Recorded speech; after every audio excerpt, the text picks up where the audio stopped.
What's up, everyone? Thanks for joining me for Real Talk NFT. I'm your host, Brian. You know, my amazing co host, Joe. And we have a great guest here for you today. It's the CEO of TheoryIQ. It's Ron. Can't wait to talk to him all things AI. Basically, TheoryIQ is a decentralized protocol that is developing AI agents to streamline complex tasks, making life easier for us. And as you know, Joe and I are both big fans of AI and all things Web3. So we're just really happy to have Ron on and dive deep into the project. Ron, really appreciate you jumping on today. Thanks for having me here. It's great to be here with both of you. Yeah, and we were talking a little bit before we jumped on and just, definitely see the future of AI and how it's developing and how it's really a buzzword out there. But before we dive deep into TheoryIQ and all things involved, we'd love to know a little bit about your background. From what I can see, it's pretty impressive. Well, thanks. For me, I've been an entrepreneur a lot of my career. Did things like started a company helping businesses use the internet and took it public. I dropped out of MIT PhD program to do that and went on to get really involved in AI. Quantcast, that was a pioneer in applying the technology in ad tech. Went on to then start my own enterprise AI company, Think Big Analytics, and sold it to Teradata, a large database company. Then I was responsible for applied AI in the CTO office at Google Cloud. Great people at Google, but what I learned is that being in a big monopoly, even people with good intentions end up producing bad outcomes for everybody. So did not like my time there in the sense that it concluded that Google was not going to be a force for good in the world with AI, and that AI was incredibly important for what was being developed there. I went to a nonprofit, the largest AI research institute in Canada, the Vector Institute. That was an interesting experience, but really led me to starting TheoryIQ with colleagues who I'd worked with at Teradata and Vector Institute. Around this idea of Web3 ideals could make a huge difference for how AI lands in society, right? For me, it's really important. Like, I believe AI is going to be the most important technology of my lifetime. And it's really important that we get it right as a society and that we not, make the mistakes of some past technologies and let a few billionaires decide for all of us how it plays out in society. Yeah, extremely impressive background, and I love your vision there. I mean, I'm a big fan of AI, and we've seen just like simple chatbots like ChatGPT kind of like change the world. But what you're doing at TheoryIQ is really something special. So people kind of not familiar with what you're building, I would love to give you an opportunity to kind of tell you exactly what TheoryIQ is and really what differentiates yourself from some of these AI bots that we always run into. Sure. I mean, what we're seeing is that the AI behind ChatGPT and its competitors, these generative AI models, is really powerful in general purpose. And what's exciting is it's starting to develop the ability to use tools like write code and real-time API access and take in large amounts of real-time information to be able to do increasingly complicated tasks. Really notably, big progress is being made on these AI models doing planning. You may have heard about OpenAI's O1 release, formerly known as Strawberry, it does a lot of things to really get good at planning, right? So that's a pace of rapid progress of these AI models getting really good at planning and using tools and data. And what that's letting us do is create agents, right? So more autonomous software that can do tasks and go off and accomplish goals for people. So we think that there's a big opportunity in letting anyone who take their expertise and teach an AI agent how to do something they know how to do well. And we think the future is going to be more and more that we're all, whether it's at work or in our personal lives, having agents take care of a lot of things, that we're going to manage teams of agents to accomplish things. So it's sort of the next step of, instead of having to go to a chat bot and like anytime you want it to do something, you have to give it a lot of information because it doesn't know how to do it and correct its errors. By having specialized agents that experts teach, we can get much faster results, right? Like, one of the areas we see a lot of excitement in Web3 is, of course, understanding different projects? Is it a good investment opportunity? How do I make it easy to participate? And having agents that can tap into the latest in social, the latest on-chain data that's indexed for easy analysis, even make it simple to understand how to execute trades in an efficient way. Like, these kinds of capabilities are a big step forward versus, you could do some of that with a generic chat bot, but you'd be going back and forth with the window, like getting some information, pasting it in. Like, it's just way less efficient and effective than being able to tap into something where you have real-time data and tools to make it easy to accomplish a specific goal. And we think that's going to apply in many other domains as well, right? So like, we're working with Bondex, that's a fast-growing social network for career opportunities in Web3, making it easy for people who are looking for jobs to have agents that help them find the jobs, even write cover letters to take their background and make it relevant for positions, right? So again, way more in-context data and able to accomplish useful things, but not trying to do everything, focused on a specific set of opportunities. Yeah, that's excellent. That's great stuff, because that's one of the biggest knocks that you hear about ChatGPT is how, like, you have to give it like certain prompts or commands and hold its hand, and then everything it spits out at you, you have to absolutely fact check it. Certainly makes it more efficient, especially like in a grammar or spell checking world, or maybe getting like some code advice. But at the end of the day, what you're doing with these AI agents seems like it's ChatGPT on steroids, and you're absolutely changing the game of how we look at it. And I'm definitely excited to hear a ton about how you're doing that. So how's Theoric leverage like decentralized AI to solve challenges that traditional AI struggles with? Could you give me some insight there?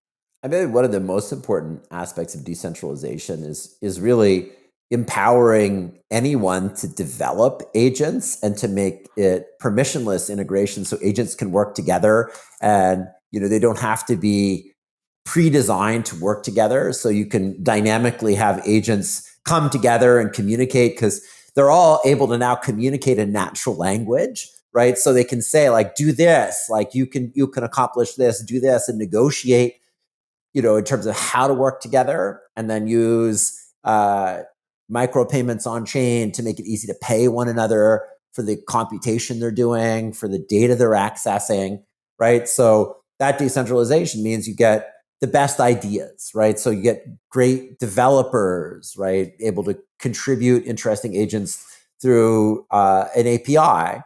Soon we have coming out in October a no-code builder, so that even somebody who isn't writing code but has expertise to share can get an agent to build things, do things that are interesting. Another aspect of decentralization is bringing in community feedback, right? So making it easy for people to give feedback, to identify agents that are working well, as well as even AI agents that provide feedback on other AI agents, right? So a combination of AI and human feedback is way more robust, right? So it's this idea of it's permissionless. It's really built to have anyone be able to create great agents. Anyone can use them and combine them, right? That level of decentralization is really important. I mean, I think underneath, there's a lot of really rich decentralized data sources, right? So we're partnering with people like Masa, who are collecting social data, a decentralized network of contributors who let their browser be used to collect that data and break a lot of the Web 2 paywalls that are trying to hold, user generated data at ransom, right? So that's exciting. They decentralized access to that kind of data. Likewise, on-chain data, we're partnering with people like Space and Time who index that data, make it accessible in a really efficient way. So you can run queries and say, like, what's going on chain? Who's holding this? What are the trends? Get that information really quickly and efficiently, right? So access to data is a part of it. We're also really excited about decentralized physical infrastructure, people building, open models that are running on that, right? So there's a lot of excitement around open source, or at least open weight models. It's hard to call what Meta does with Llama 3.1 truly open source, but it's open weight and anyone can run it.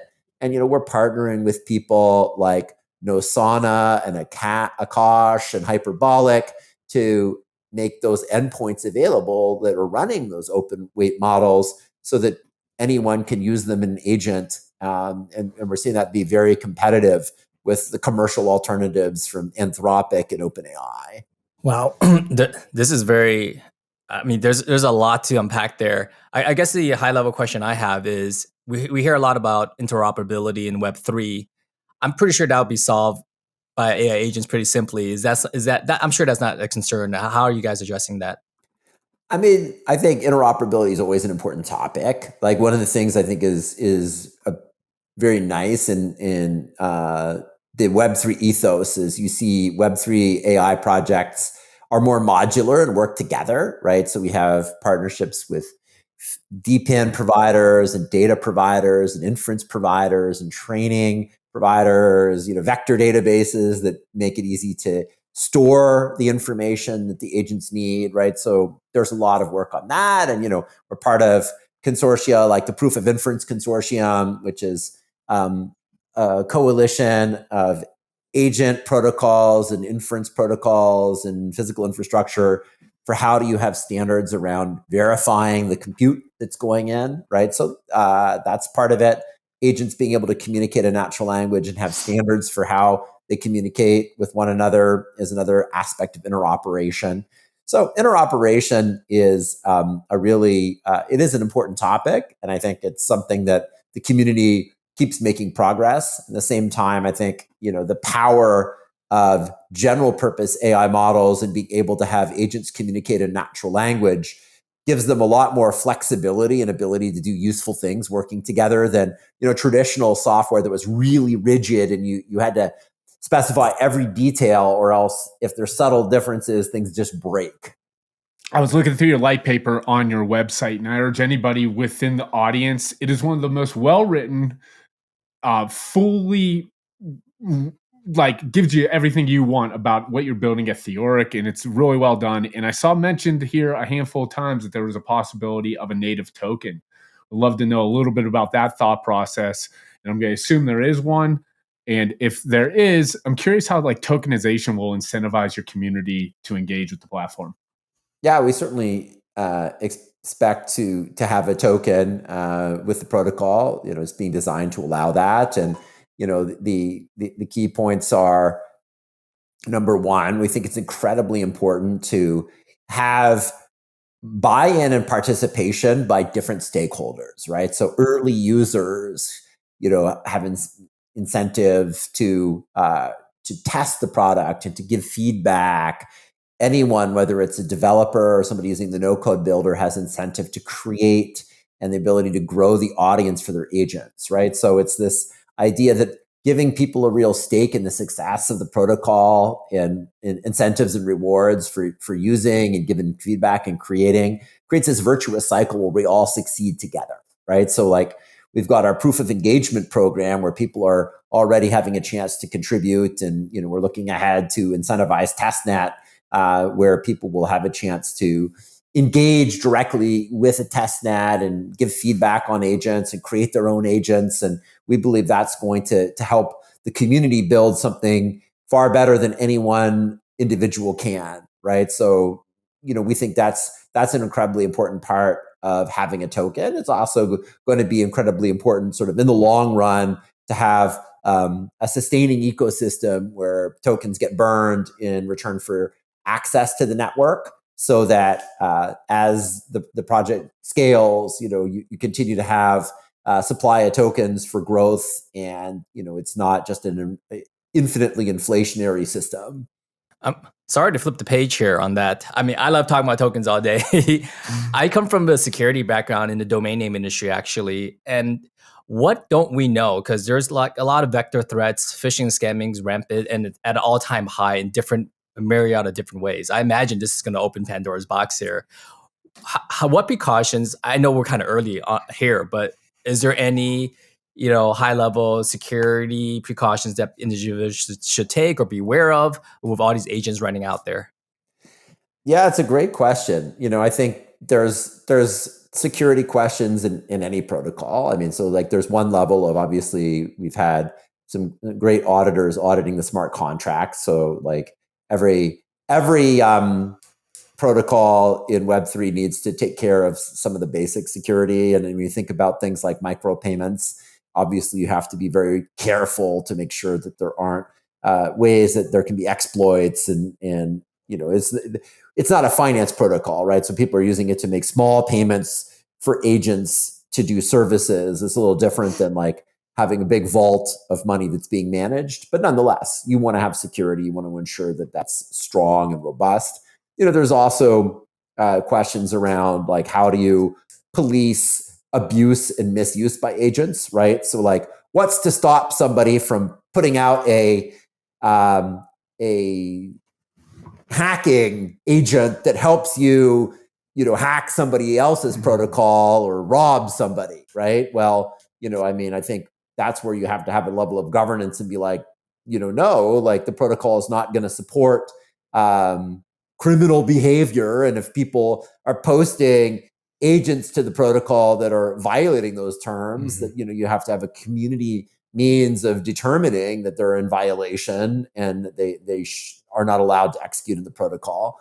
I don't think it's a good idea. I don't believe philosophically that one should be like, we're censorship resistant and even criminal things should be published. Like, no, you need to have community standards and governance. And we as a decentralized community need to show we can actually do better at enforcing standards than relying on centralized actors. But you need to have that, right? So that's another aspect, as well as proactive monitoring and detection, right? So ideally, you don't sort of wait until significant damage is done. There's like the next criminal agent is published, and then you finally close the door, right? Can we be more proactive at stopping bad behavior and in fact creating incentives that the agents that succeed in the protocol are well behaved and pro-social, right? Those are really important aspects. And then well-intentioned agent developers. I think it's not just in Web3 everywhere.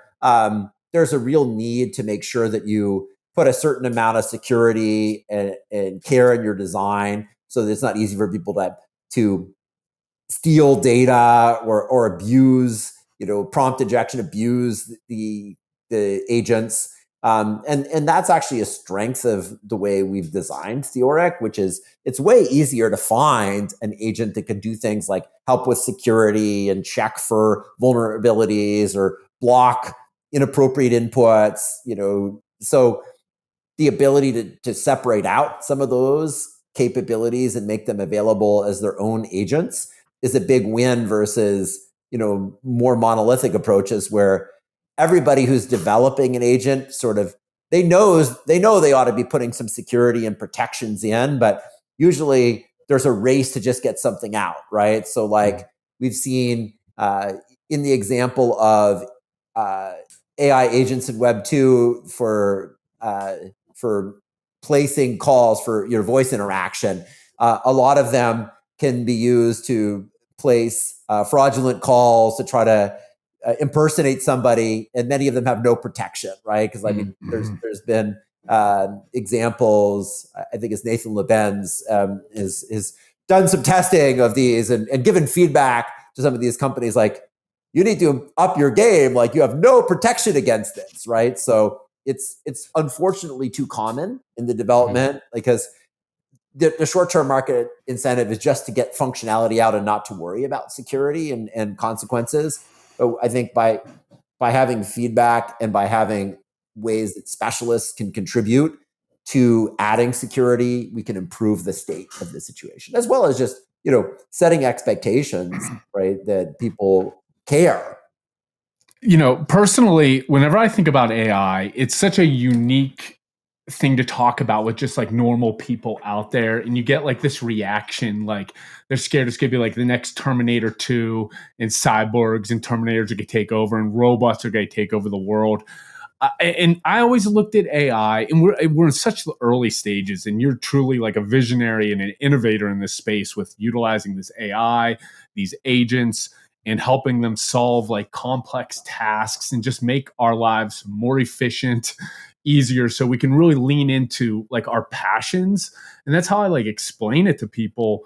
And I almost do an analogy like when the internet was first released. I remember like talking about it with people, and they were almost like nervous we weren't going to learn anything, because we weren't going to the Encyclopedia Britannica anymore and researching zebras. Now we would just go to the computer and they would give us all our answers. But it made us more efficient. It made us, as like a culture, almost like lean into more in-depth projects. Where I'm going with this is I'm just curious, like when people kind of give a little pushback, you're like, hey, I'm developing these AI agents that are going to take these complex tasks and make them easier for you. Kind of like, what's your perspective and how do you kind of like educate them on, how important this is for our society and moving forward? Yeah, I mean, I think it's AI is going to be very pivotal and transformative, and it's on us to steer it in a positive way, right? There are real risks. It's certainly going to change the economy. I think it's reasonable to believe, certainly I believe, that by the end of the decade, a majority of the knowledge work that's today done by people will be done by AI agents. That's pretty transformative. It's incredibly important we get it right in terms of how do we encourage agents that are good citizens and pro-social, and we can rely on to respect the rules and the rule following agents succeed, and not rogue agents or automated Enron type agents. We don't want that to win out, right? And there's reason, like, this is why I think the Web3 ethos is so important, because we have a better chance of establishing community feedback and getting to that positive outcome, whereas the kind of ruthless win at all cost competition that the Web2 world is unleashing isn't necessarily producing these values in the kind of agents or approach, right? And so it's really important that we do get it right. And I think if we do get it right, the upside is amazing, right? The ability to address all kinds of diseases, the ability to address longevity and give people longer lives, the ability to empower more people, like just like the internet, this amazing thing that even people in poor countries with few resources now have access to unbelievable amounts of information and opportunity. I think AI will just double down that. Now in education, you'll have personalized tutors that will let people learn and experiment. So there's a lot of opportunity, but it's also really important that we design it so that we have agents that are aligned with our values and work well together. And those are not simple problems. Are you seeing sectors that Theoric gravitates more towards? You mentioned education. I'm really looking forward to that because I just had a brand new baby boy, and I hope AI takes over because, UC Berkeley, Stanford is pretty expensive here in California. And I'd imagine AI is going to move the needle a little bit. I talk about this consistently with Brian, who has also 4 kids, and, schooling is just a big factor. But back to the original question, and, DeFi, you guys work on RWAs, infra. Is there a sector that you are seeing more so now, or a strength within your company? Yeah, I mean, I'd say definitely the first use cases we're seeing are very strongly Web3 use cases, right? So we see a lot of excitement, whether it's DeFi or, even, we're working with some exchanges around analyzing and then letting people take action to trade based on the insights, social data, on-chain data that agents can provide. We see a lot of excitement around community, giving information, participation, governance is another really important use case for agents. We also see another important use case is around social, like in the example of Bondex, and helping people identify and participate, do research on companies and find the right next career opportunity. We also think prediction agents is another exciting, interesting one where AI agents can do a lot of cool things. There's some great open source. More generally, software development and simplifying writing code and integration is a big area. And, I think what we're seeing is if the first use cases are sort of core Web3 use cases, adoption of Web3, people in Web3 have the same needs as people in other companies in their personal lives. And so we expect to see agents doing all of these things, right? Where you probably get early adoption from the insiders of Web3 who understand the value of community and community-driven protocols. But they'll build agents to help them be more productive. What we're seeing also is that across the board, the way AI is really impacting people at work and helping them is just smart individuals are picking up tools and making themselves better at their job.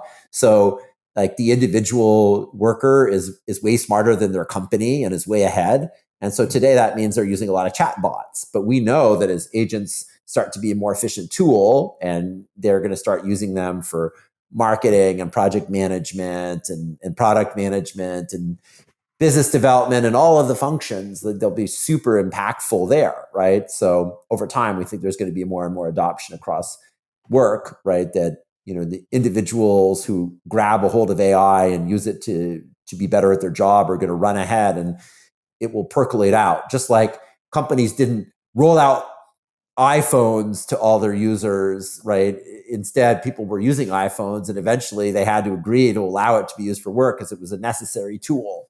We think the same thing is going to happen with AI agents.